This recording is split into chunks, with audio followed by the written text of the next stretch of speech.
झन्डा त्यही हो झन्डा नेपालको सबभन्दा ठुलो झन्डा पार्क अनि सबभन्दा ठुलो झन्डाको आकृति भएको ठाउँ यो दक्षिणकाली 4 नम्बर वडा कार्यालय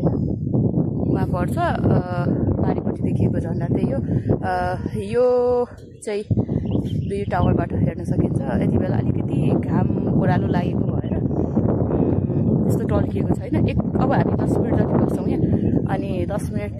बस्दासम्म चाहिँ घाम अलिकति ओह्रालो लागिसकेको हुन्छ नि त अनि झन्डा मजाले देखिन्छ हामी मजाले झन्डाको भिडियो अझै पनि खिचेर मात्रै फर्किन्छौँ र फेरि हामी दोहोऱ्याएर आउँदैनौँ यो ठाउँ त्यस भएर है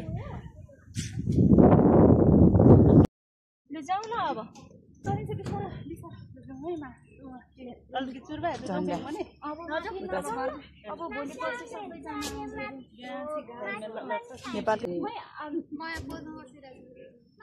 इन्दिरा पुरा पोजमा बसिरहेछ उता फोटो खिचिदिन पर्यो अब भिडियो अफ गरेँ ल साथीहरू